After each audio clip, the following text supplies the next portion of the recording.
Is it time for you to quit your job? Well, it might be, or it might not be. But either way, today I'm going to lay out some of the signs that it's time to get out of Dodge, jump ship. And if it is time, I'm going to give you some strategies so history doesn't repeat itself. So if you're working in an environment where the people just aren't your people, you don't like the environment, well, there are clues that you can identify throughout the job search process, throughout the interview process, that will tell you if a company or if a manager, a hiring manager, is right for you.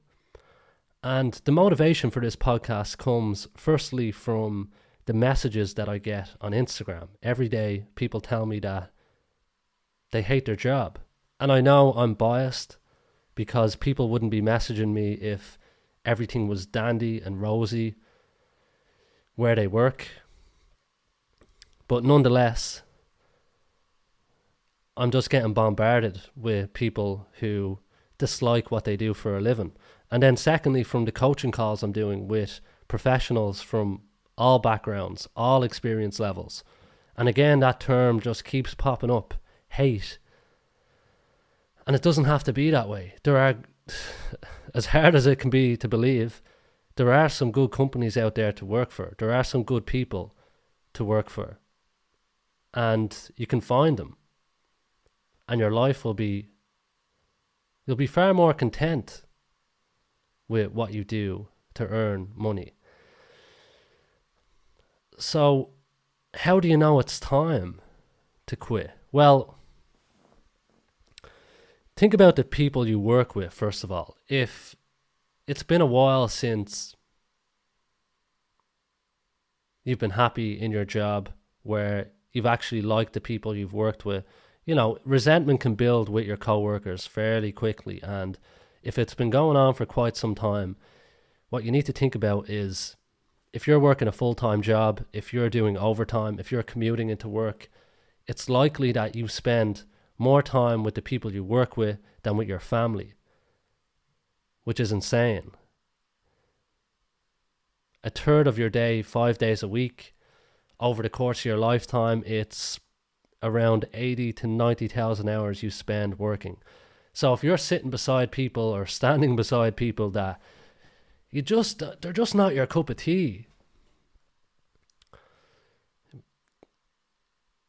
get out of there, you know?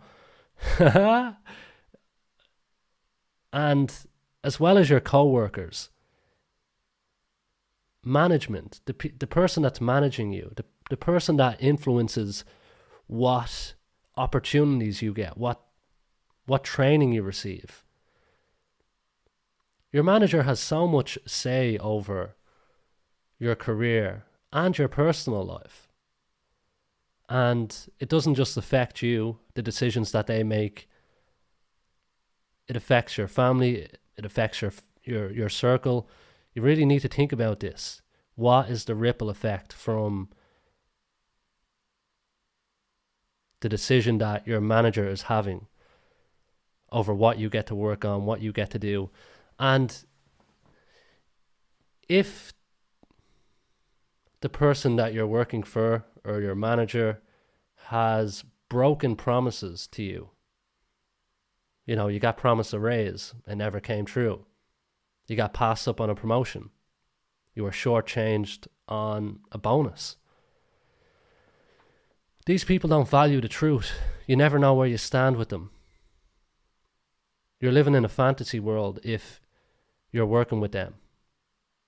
They're very dangerous to be around, to stay around. And like I said, the influence that they have over your entire life cannot be understated. Get as far away from them people as possible. I've worked with liars. I've worked under people who didn't value the truth, and I suffered. I paid the price. So one of the biggest lessons I've learned from my career is, if someone is dishonest,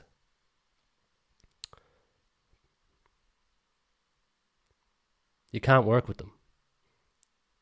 You have to find a way out, or you have to find a way around working with them. Usually the only option is to leave.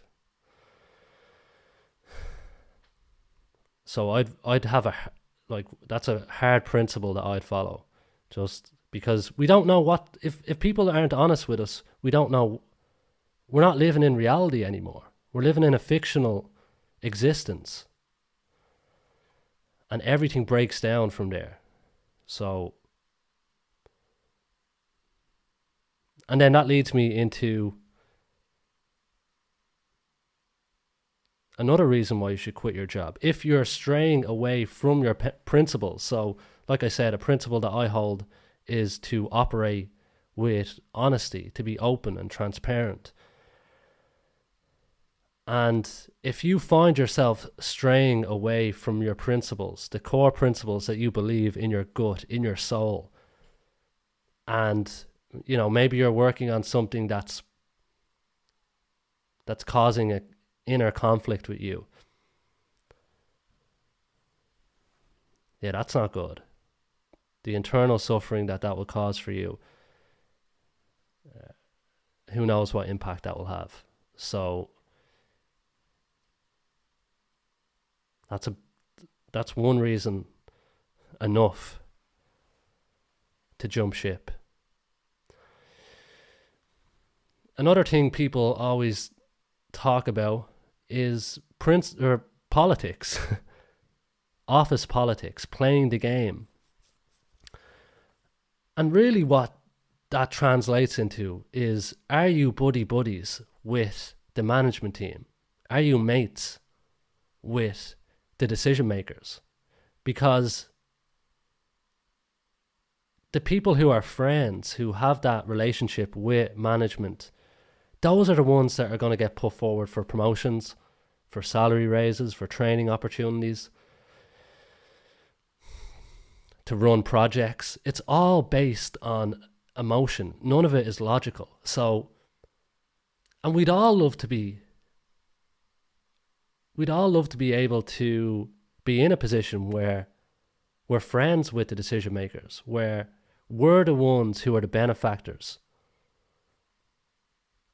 And so if that's not you, if you're not getting along with the management team, if there's just been a breakdown in the relationship and you can't see a way back, you can't see a way where the relationship could be recovered, or you get it to the point where, not that you have to be friends with these people, but you have a really good working relationship, there's a decent bond there.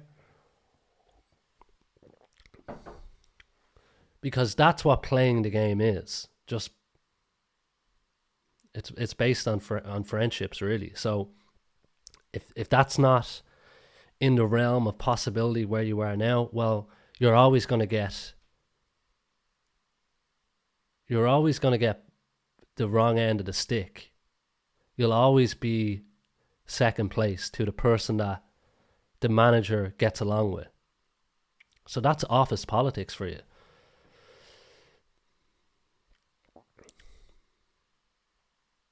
Another reason you should quit your job is if you don't make it home for the family dinner.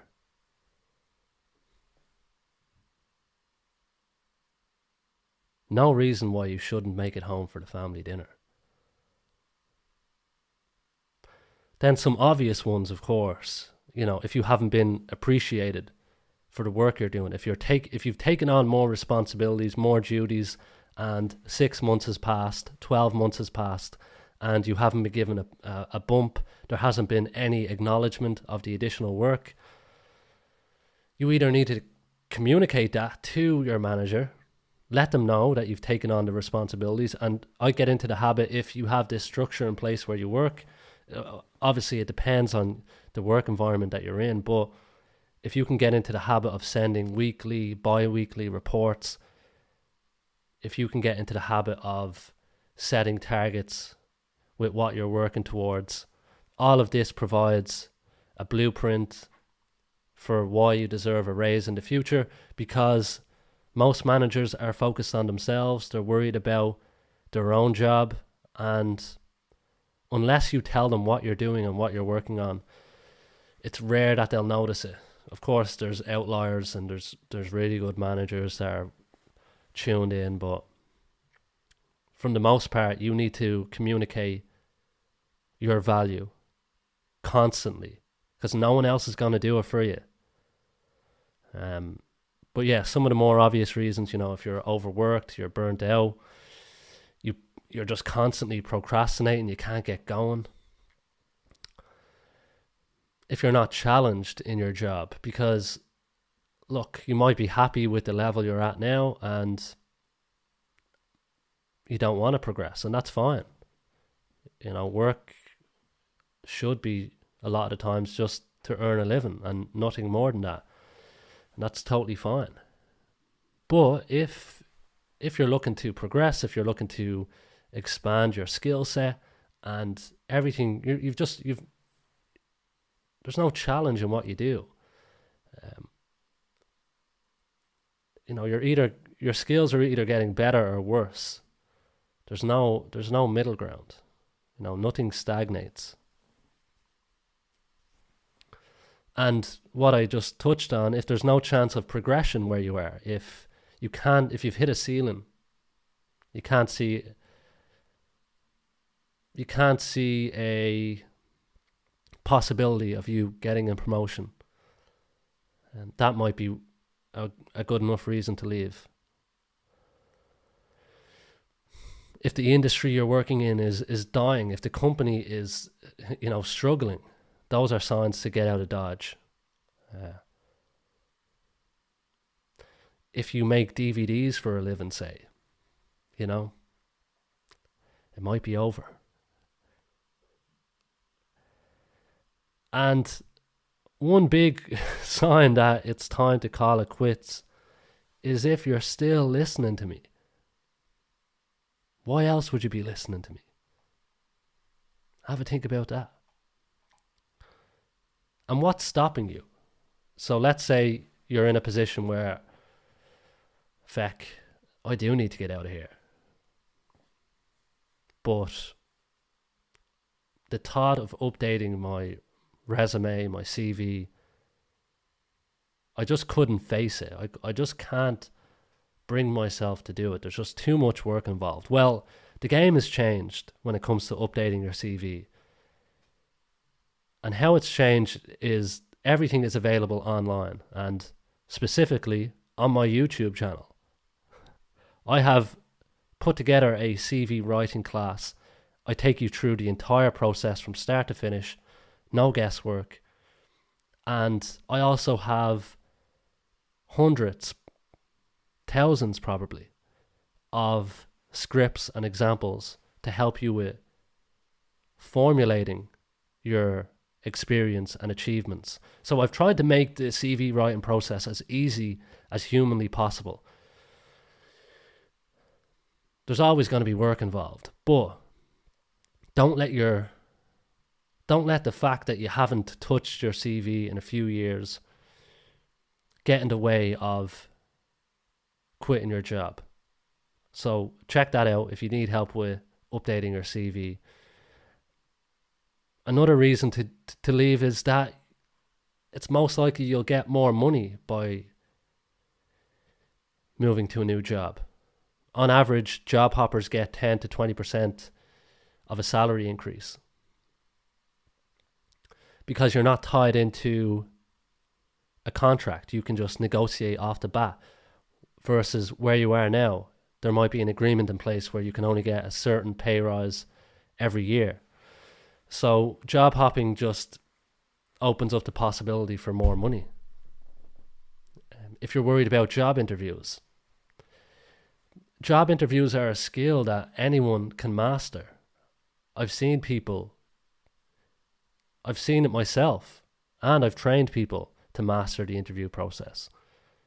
All it is repetition. And, of course you want to have all your ducks in a row. You want to prepare. You want to be very prepared. But the more interviews you do, the more confident you become, the more comfortable you get in that environment. And again, if you need help with that, I have a free interview guidebook.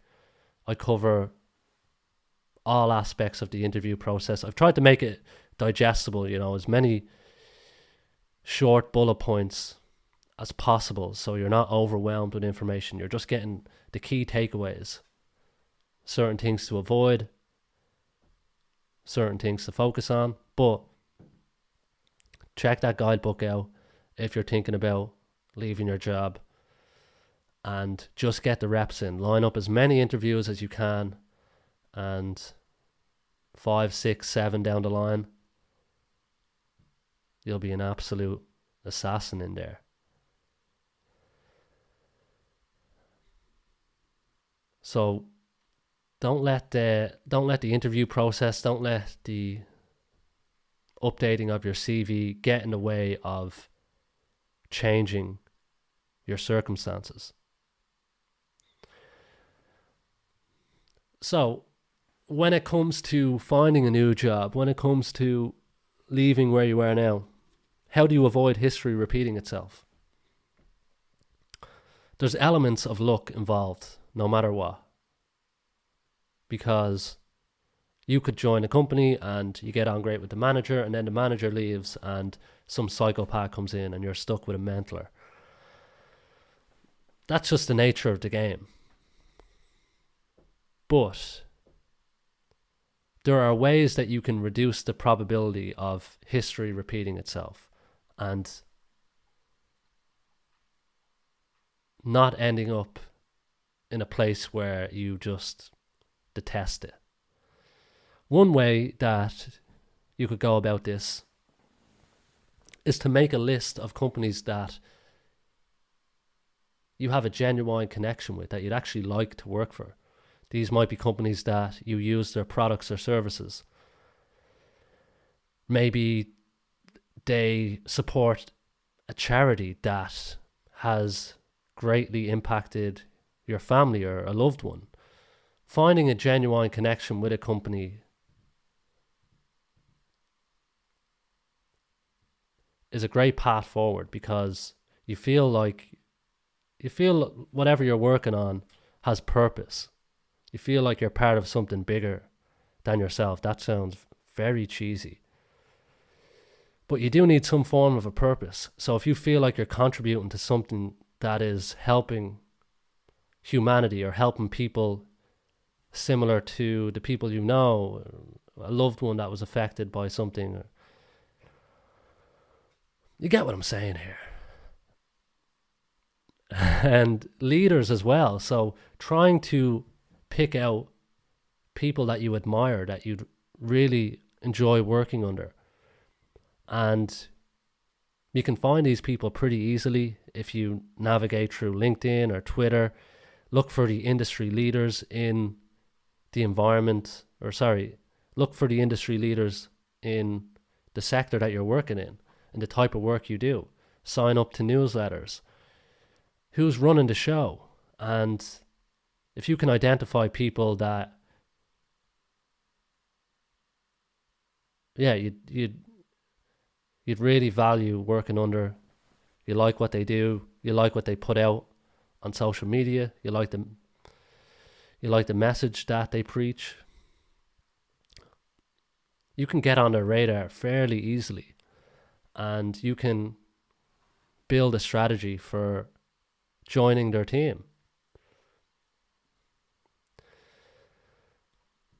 And that would involve, finding ways to get on their radar, finding ways to serve impressions to them, finding ways to establish trust. So this could be through providing free value up front, through engaging with their content on social media, commenting, adding insightful information to their posts. That's one way that you can get on their radar.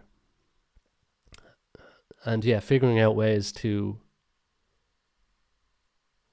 provide value. And human nature dictates that they'll feel a need to return that favor. Another really powerful way to avoid history repeating itself, is to perform reference checks on the companies that you're thinking about joining. So if you're in the interview process with a company and it's going well, I always recommend people to talk to ex-colleagues who have worked at that company in the last 6 to 12 months. Because whatever's written on the company website is going to be completely biased. It's going to be propaganda. Whatever culture the company preaches, that doesn't matter. Like I said, if the company hires a couple of psychopaths, they'll dictate the culture of whatever department they're working in. So the people that work there decide everything. The work environment, how happy people are in their jobs. So I talk to people who have recently worked there. You can find them on LinkedIn fairly easily through the search filters. You can just put past company, put in the company name, hit search, filter by people, and you'll find a list of people who have worked there, and just connect in with them and keep it light. Just say, look, I'm thinking about working with XYZ company. I saw you work there previously. Any advice? What's the work environment like? Just put out the feelers. And in some scenarios, not every scenario, but some people will let you know if it's a good or bad place to work in. You can also check the likes of company review sites like Glassdoor. I think Indeed has some reviews, but I know of stories where companies have pretty much forced their employees to leave positive reviews. And then in terms of negative reviews, well,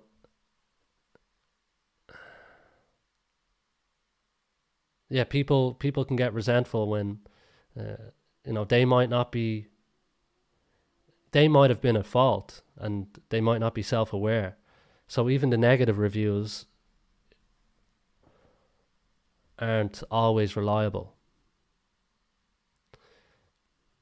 Company awards, again, a lot of these awards are bought. Some of them are legit, but I was on a call last week with a lady who was interviewing with a company that had the Great Place to Work award for last year, and just shenanigans going on in the background. Really bad practices. So the awards might be bullshit. The company website, likely bullshit. So your best bet is to talk to people who actually know what it's like to work there.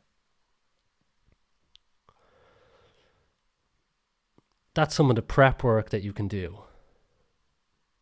to identify the good from the bad. But in the interview, you also have the opportunity to figure out what the manager is like, what the company is like.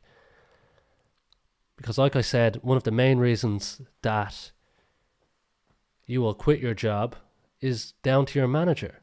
So you need to suss them out before you start working with them. And if you could think back to the first time that you met your current manager in that interview, what could you have asked? What questions could you have asked that would have identified their shittiness? And throughout the interview process, it's easy to get blindsided and ignore the red flags because you need something from the company. You need that paycheck. So immediately you're going in biased, but go in there with your eyes wide open and take a step back and pay special attention to the people that you're talking to, because people can be exceptional liars. And sometimes there might not be any any clues that you're talking to a nut job. But how you have any chance of identifying that is by observing very closely to how they act throughout the process. And one way that you can identify bad managers is through asking genuine questions. And by asking genuine questions that they might not be prepared for, they might give you a cookie cutter answer off the top of their head. But where their story will start to crumble and where you'll get clues for dishonesty is if you ask follow-up questions. Because follow-up questions the more you question them, the harder it is to keep the story together, because it's built on lies. It's a little house of cards. And I'm not saying you turn the interview into an interrogation, but if something feels off, ask follow-up questions. Keep it civil, but definitely ask follow-up questions, because the more you dive into their responses, the more you'll find out. And one great question to ask would be, what does the path to growth in this position look like? And they might give you the cookie cutter answer, oh yeah, we always promote from within, yada yada yada. And you could just simply follow up and say, look, oh, interesting. Do you have any examples of people who have been promoted from within recently? And just watch them. Watch how they respond. Are they fidgeting? What's the tonality of their voice sound like? Do they sound excited? Are they enthusiastic? What does your gut tell you? Is this person a charlatan? Or are they being genuine? Can you see it in their face that they're being honest with you? So that would be the kind of flavor I go with the follow-up questions. You set them up a little bit. Other good questions to help you find out what the environment will be like, what the manager will be like, what makes you proud of your team. That's a good question. And if they focus on just commitment and hard work and grinding your teeth, yeah, that might be a signal that you could be in for a rough ride. But if they talk about great projects that they've worked on, they're praising the people that worked on them, these are all green flags. We like the green around here. We're looking for the green. We want the green. The green is out there. Just have to find it. How do you recognize your top performing employees is a great question. Because if you do well, what structures are in place for you to be rewarded for the extra work that you put in? Because you might not be rewarded where you are now. A lovely question I came across recently: who would not be a good fit at this company? And that will tell you if the environment is something that aligns with what you want, if the hiring manager is going to be upfront and honest with you. Another lovely curveball question is, what do your best employees say about working here? And if they hesitate, you'll know if they're bullshitting.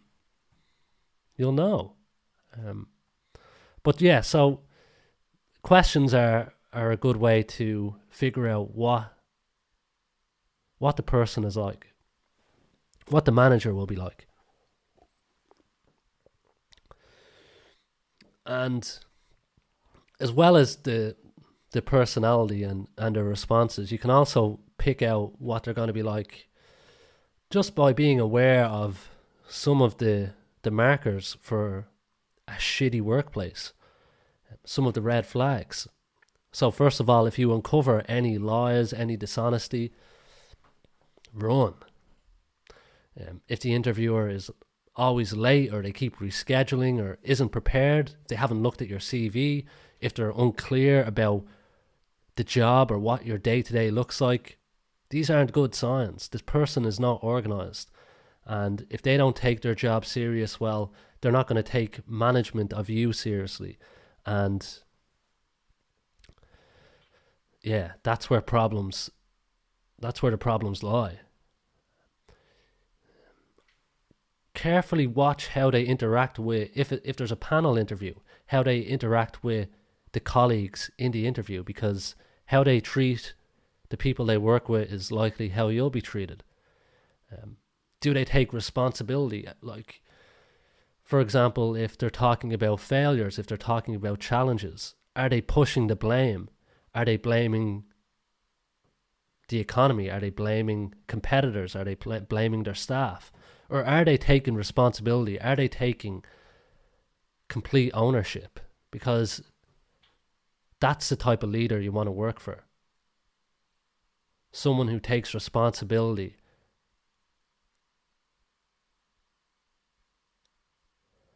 I had an interview with a dodgy company that I ended up working for, and turned out to be a real shithole. But in the interview, the interviewer was on her laptop the whole time. She'd ask me a question, and then as I'd start to answer, she'd start typing away and like looking at me every so often. And that completely threw me off. But at the time, I needed money, so, I didn't give a shit. But if you're in a position, that's what we're talking about here. If you're in a position to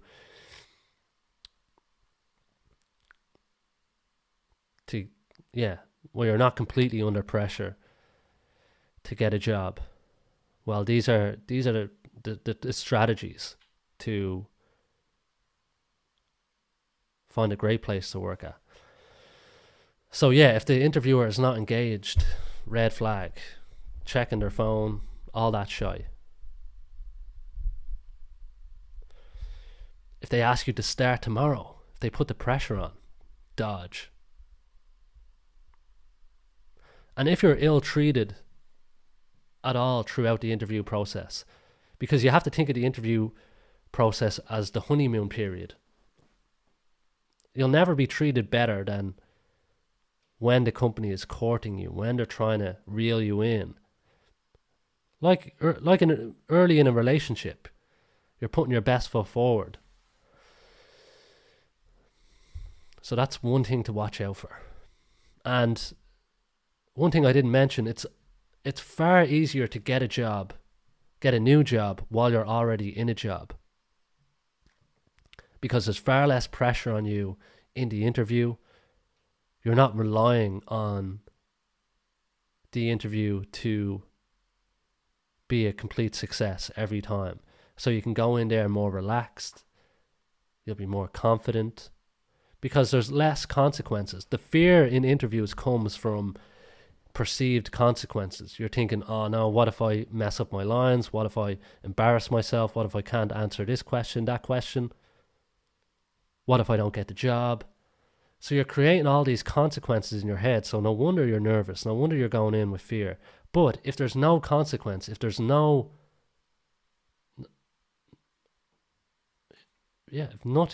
be no negative result from you speaking to a company, well, then you're going to be far more relaxed. And the more relaxed you can be, the more yourself you can be in an interview, the more authentic you can be, the more likely it is that you'll build a relationship with the interviewer. Because when you're open with them, it creates an environment where they can be open with you. If you're being vulnerable with them, it's like creating a safe space. That's a loaded word these days. But that's how you establish trust with people, by showing the true you. And the beautiful thing about being yourself in an interview is that if the people are your people, and they like you, well, they're going to bring you on board. And if they don't like you, they won't want to work with you. And that's what you want. You want the people that you won't get along with to reject you. And you want the people that you jive with, that you can have the crack with, that you can be yourself with. That's a great place to work, where you're not putting on a professional mask, where you're bringing your true self to work every day. That's the utopia. If there could ever be a utopia when it comes to making a living, that's it. Being yourself, going into work every day. Not playing any bullshit games. And how you find those places, how you find the right fit for you, for your personality, is by being yourself, being true to yourself throughout the interview process.